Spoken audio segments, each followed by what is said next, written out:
Okay.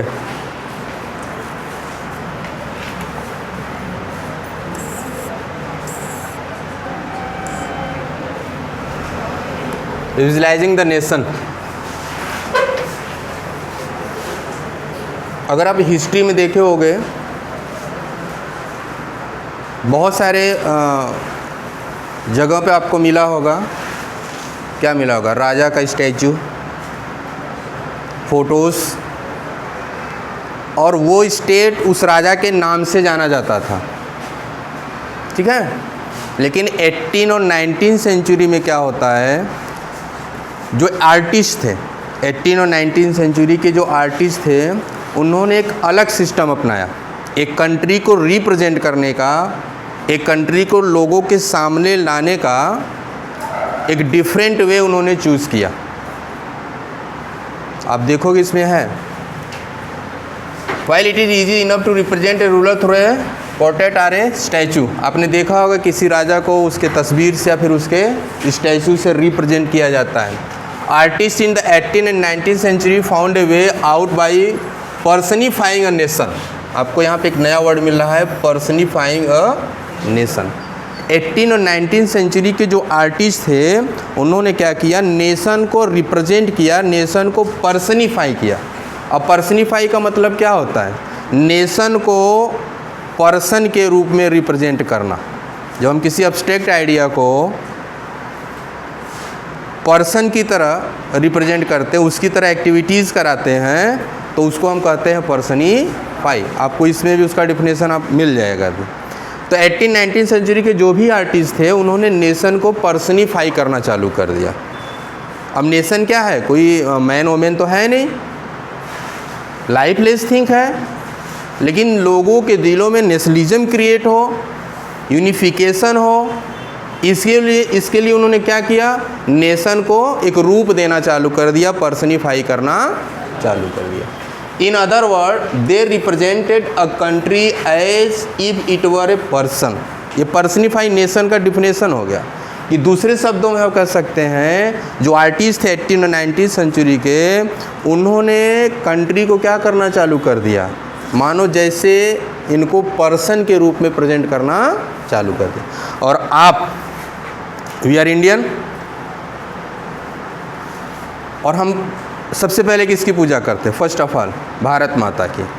अगर हम देखें, हमारी जो मिट्टी है लाइफलेस है, लेकिन प्रेम हमको किससे है, भारत माता से। अगर भारत माता के ऊपर आँच आएगा तो हम अपने जीवन को क्या कर देंगे, सैक्रिफाइस कर देंगे। तो उस समय के आर्टिस्ट ने क्या किया था, इंडिया को रिप्रेजेंट किया, पर्सनिफाई किया, किस रूप में, मदर के रूप में। क्यों, क्योंकि इंडिया में सबसे ज़्यादा अगर किसी को रिस्पेक्ट दिया जाता है तो किसको दिया जाता है, माँ को। इंडिया ने, मुझे लगता है पूरे वर्ल्ड में ऐसा होगा कि माँ का स्थान सबसे पहले होता है। तो यहाँ के जो आर्टिस्ट थे, यहाँ के जो फ्रीडम फाइटर थे, उन्होंने कहा कि अगर हम इस कंट्री को माँ का दर्जा दे दें, पर्सनिफाई कर दें, तो लोगों के दिलों में इस कंट्री के प्रति जो लव है, जो अफेक्शन है, वो क्या हो जाएगा, बढ़ जाएगा, स्ट्रांग हो जाएगा। तो मदर का रूप दिया गया, मतलब हमने अपने नेशन को क्या किया, पर्सनिफाई किया, एक फीमेल फिगर के रूप में प्रेजेंट किया। तो वहाँ पर भी यही हो रहा था 18 और 19 सेंचुरी में, कंट्री को पर्सनिफाई करके एक फीमेल फिगर के रूप में रिप्रेजेंट करें। Is it clear? Nations were then portrait as a female figures. उस समय जो नेशंस थे उसको किस फिगर में लिया जा रहा था, फीमेल फिगर में। The female form that was chosen to personify the nation did not stand for any particular women in real life. अब यहाँ पे सबसे मोस्ट इंपॉर्टेंट चीज़ ये समझो आप, कि जो फीमेल फिगर लाया जा रहा था लोगों के सामने नेशन को रिप्रेजेंट करने के लिए, वो फीमेल वास्तविक जीवन में उपस्थित नहीं थी, not present on the earth. वो आया कहाँ से, कल्पना से, इमेजिन से, कि ऐसा एक मैं फिगर दे दूँ और मैं बता दूँ कि क्या है, भारत माता है। अब जो भारत माता का तस्वीर बना है ना, वास्तव में ऐसा कोई लेडीज़ नहीं है। तो वहाँ पर भी 18-19 सेंचुरी में जो फीमेल फिगर को प्रस्तुत कर रहे थे, प्रेजेंट कर रहे थे लोगों के बीच में, वो फीमेल जो है कहीं पर भी उपस्थित नहीं थी। उनका रियल लाइफ से कोई लेना देना नहीं था, not connected to real life.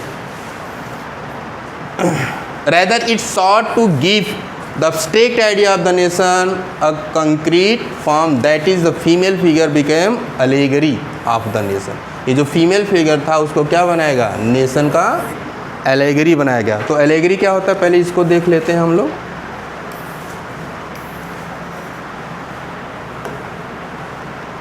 आपके बुक में जितने भी न्यू वर्ड्स हैं ना उसको एक जगह लिख लिया करो और 2-3 बार उसको अच्छे से क्या करो, पढ़ो, उसका मीनिंग क्या है समझो, एग्जाम में बहुत यूज होता है इसका। एलेगरी देखते हैं। When abstract idea, abstract idea means जान रहे हो, काइंड्स ऑफ नाउन अगर आपने पढ़ा होगा तो उसमें आता है ना ऐसा नाम जिसको न तो हम देख सकते हैं, न छू सकते हैं, न पकड़ सकते हैं, सिर्फ क्या कर सकते हैं, महसूस करते हैं, उसको हम एब्स्ट्रैक्ट आइडियाज़ बोलते हैं। जैसे इसमें एग्जांपल भी दे दे, जैसे ग्रीड लालच, एनवे फ्रीडम स्वतंत्रता, लिबर्टी। अब बताओ फ्रीडम जो है आज़ादी जिसको कहते हो, आज़ादी देखे हो क्या तुम कभी, पकड़ सकते हो आज़ादी को? हम आज़ादी को सिर्फ क्या करते हैं, महसूस करते हैं। तो ये सब चीज़ें जिनको हम सिर्फ फील कर सकते हैं वो हमारे क्या हैं, एब्स्ट्रैक्ट आइडियाज़ हैं। और जब इसी एब्स्ट्रैक्ट आइडियाज़ को हम पर्सन के रूप में रिप्रेजेंट कर दें, इसी एब्स्ट्रैक्ट आइडिया को पर्सन के रूप में रिप्रेजेंट कर दें या किसी चीज़ के रूप में रिप्रेजेंट कर दें, जैसे मैं कह दूँ कि अवसर दरवाज़ा खटखटाता है, तो दरवाज़ा खटखटाने का काम कौन करता है, ह्यूमन बीइंग्स। लेकिन अभी कौन खटखटा रहा है, एब्स्ट्रैक्ट आइडिया, अवसर। अवसर क्या हो गया, एब्स्ट्रैक्ट आइडिया, अपॉर्चुनिटी जिसको बोलते हो। तो अपॉर्चुनिटी यहाँ पे काम कैसा कर रहा है, लाइक अ पर्सन। तो जब कोई भी एब्स्ट्रैक्ट आइडिया पर्सन की तरह एक्ट करने लगता है या किसी थिंग की तरह एक्ट करने लगता है तो उस प्रोसेस को हम क्या कहते हैं, एलेगरी कहते हैं। क्या, एलेगरी। मतलब एब्स्ट्रैक्ट आइडिया को हम कन्वर्ट कर देते हैं किसमें, पर्सन के रूप में। उसकी सारी एक्टिविटीज़ कैसी हो जाती है, पर्सन के रूप में।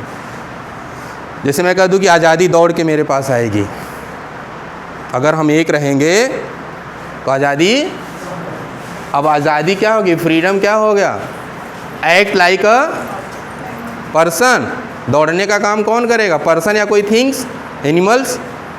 तो जब हम पर्सन की तरह एक्ट करने लगे तो यहाँ पे ये क्या हो गया, एलेगरी हो गया। क्योंकि आज़ादी क्या है, फ्रीडम क्या है, एब्स्ट्रैक्ट आइडिया है लेकिन काम कैसा कर रहा है, पर्सन की तरह। तो यहाँ पे कौन सा हो गया, एलेगरी। ये फिगर ऑफ स्पीच है, अलंकार, हिंदी में इसको क्या कहते हैं, अलंकार। तो अभी ऊपर का जो मैंने पैराग्राफ पढ़ा उसमें ये चीज़ निकल के आया कि 18 और 19 सेंचुरी के जो भी आर्टिस्ट थे उन्होंने नेशन को पर्सनिफाई करना चालू किया, एक फीमेल फिगर के रूप में रिप्रेजेंट करना चालू कर दिया। एलेगरी उन्होंने क्या किया, देखो यहाँ पे, that is the female figure become an allegory of the nation. जो फीमेल फिगर था वो नेशन के लिए किस रूप में रिप्रेजेंट किया गया, एलेगरी के रूप में। आगे देख लेते हैं। You will recall that during the French revolution artist use the female allegory to portrait ideas such as liberty, justice and the republic. आपने जब अपना पहला चैप्टर ओपन किया क्लास 10th का, और पहले चैप्टर में आपको सबसे पहले किसकी मुलाकात हुई, फ्रेडरिक से। और फ्रेडरिक ने किस चीज़ को रिप्रेजेंट किया, हाँ, फर्स्ट फिगर क्या है उनका, जो उसमें स्टैचू दिखाया गया उसका नाम स्टैचू ऑफ लिबर्टी। तो आपने पहले भी ये चीज़ देखा है कि फ्रेंच रेवोल्यूशन के समय भी जो आर्टिस्ट थे उन्होंने एलेगरी का यूज़ किया, फीमेल एलेगरी का यूज़ किया, क्या दिखाने के लिए, लिबर्टी को। स्टैचू ऑफ लिबर्टी आपने देखा, उसमें फिगर है जिनके हाथ में क्या है, एक टॉर्च है और एक हाथ में चार्टर है। सामने से पूरे जो फ्रेंच यूरोप वाले हैं वो सब क्या है, लाइक ए ट्रेन जा रहे हैं होमेज अपना देते हुए। तो वहाँ पे उन्होंने लिबर्टी को किससे रिप्रेजेंट किया था, फीमेल फिगर से।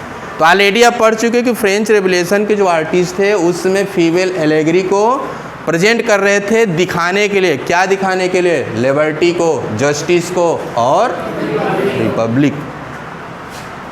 आपने पढ़ा है? These ideas were represented through specific object or symbols। ये जो आइडियाज़ थे ना, हम इनको किसी स्पेसिफिक ऑब्जेक्ट से रिप्रेजेंट करते हैं या किसी स्पेसिफिक सिंबल से। As you would remember the attributes of the liberty are the red cap। अगर आपको कहीं पर रेड कैप दिख जाता था तो इस रेड कैप क्या है? एक सिंबल हो गया। रेड कैप आपका क्या हो गया? एक ऑब्जेक्ट हो गया। रेड कैप आपका क्या हो गया? ऑब्जेक्ट। लेकिन ये रेड कैप किसको रिप्रेजेंट करता है? लिबर्टी को ना। रेड कैप लिबर्टी को प्रेजेंट करता है। तो यहाँ पे एलेगरी यूज़ किया गया, अलग अलग सिंबल यूज़ किए गए, अलग अलग चीज़ों को यूज़ किया गया, लिबर्टी को, जस्टिस को, फ्रीडम को, इन सारी चीज़ों को बताने के।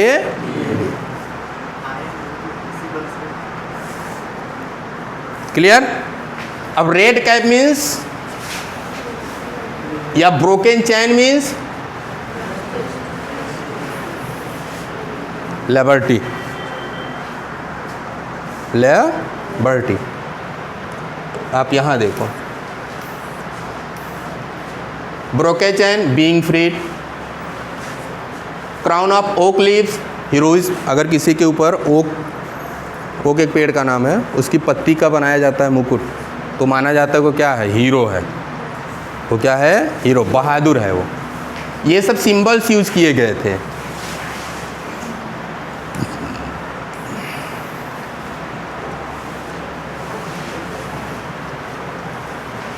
Justice is generally a blind folded women. अगर हम जस्टिस की बात करते हैं, आज भी आपके कोर्ट में, अगर आप मूवीज़ वगैरह देखते हो, उसमें कोर्ट का सीन आता है, तो उस कोर्ट में एक सिंबल हमेशा रखा जाता है सामने।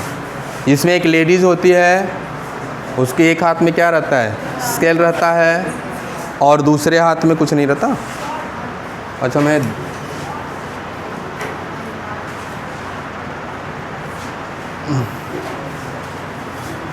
हाँ, तो आप देखोगे उसका ऐसे बना रहता है, इसमें स्केल रहता है। जैसे इसको देखोगे तो आप कहोगे न्याय की देवी है। क्या है? Goddess of justice. अब वो जो सिंबल बना दिया गया, कहीं पर भी उसको अगर रिप्रेजेंट किया जाएगा तो सामने वाला तुरंत समझ जाएगा ये किस चीज़ को बता रहा है? जस्टिस को बता रहा है। कहीं पर भी हम उसको रख दें। इमोजी आप बनाते हैं ना, ऐसे क्या करते हो? कैसे बनाते हो? ऐसे। ये किसको रिप्रेजेंट करता है? हाँ, वैलेंटाइन को। वैलेंटाइन को। अब ये कहीं, या फिर आप जैसे फिजिक्स पढ़ते हो ना, उसमें ईटा बीटा गामा क्या होता है? Alpha beta gamma. तो अब उसका एक सिंबल है। या फिर जैसे हम कहते कार्बन, कार्बन या हाइड्रोजन, हाइड्रोजन। अब कहीं पर भी अगर हम H लिख दें या H2 लिख दें तो हम ये क्या समझ जाते हैं? हाइड्रोजन की बात हो रही है। ये सिंबल है इसका। ऐसे हिस्ट्री में भी बहुत सारे सिंबल और चीज़ों को यूज किया गया अलग अलग मीनिंग बताने के लिए। Is it clear?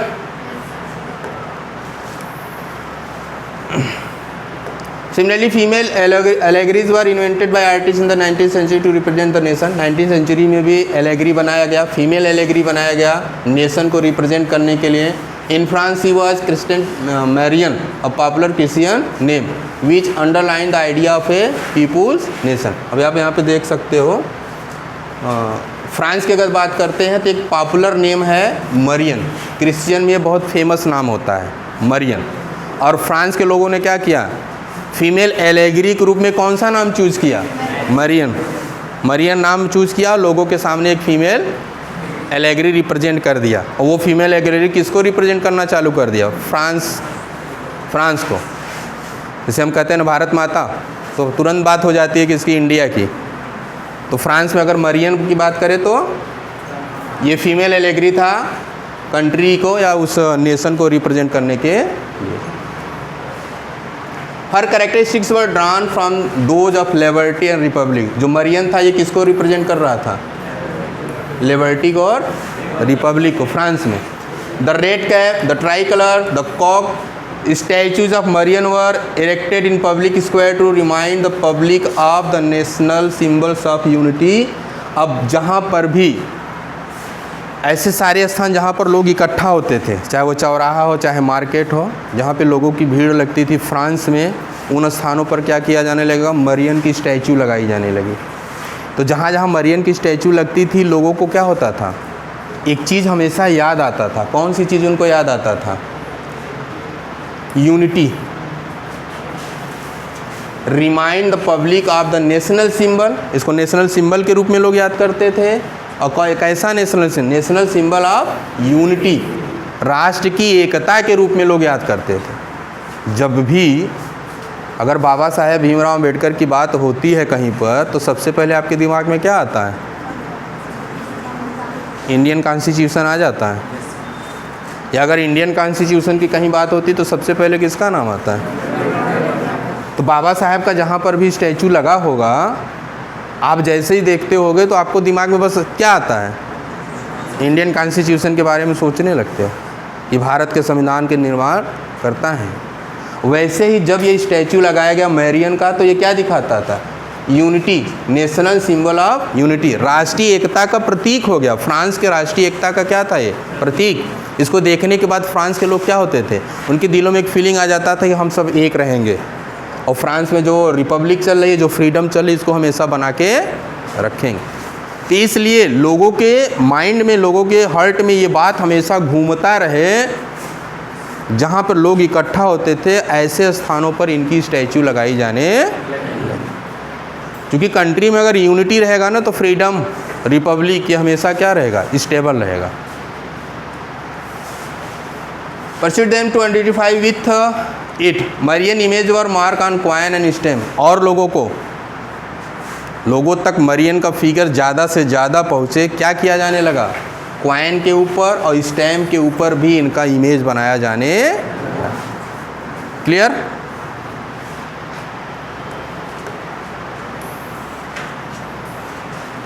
कुछ ऐसा केस हमको जर्मनी में भी देखने को मिला।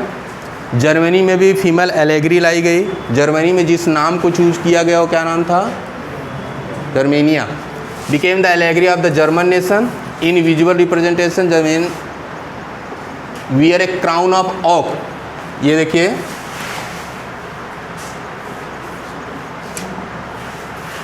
जर्मेनिया का फोटो देख लीजिए, आपके बुक में भी है ना।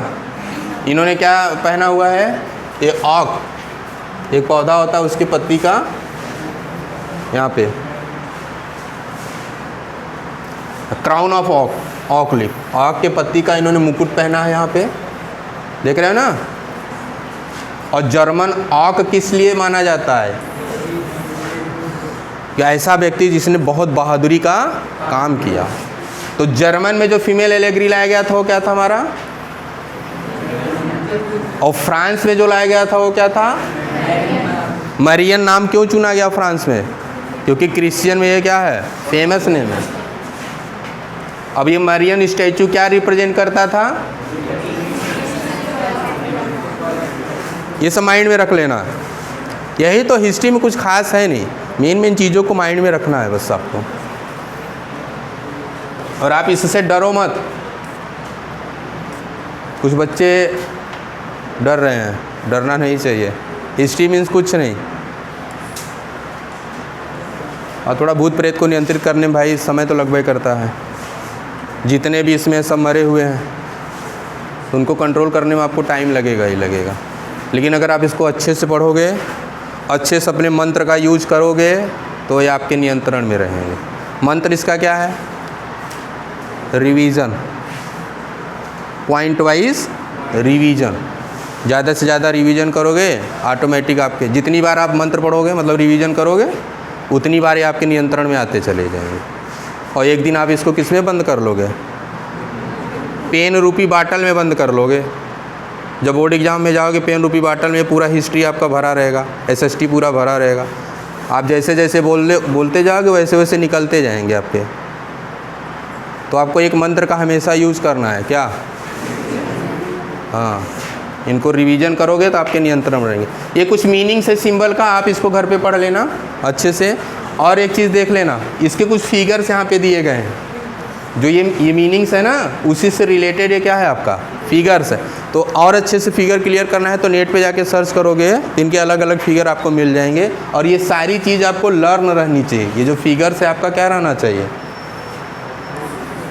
लर्न रहना चाहिए। जब ये लर्न रहेगा, या कल मैं इसका बना के अच्छे से एक PDF फिर मैं आपको दिखाऊंगा।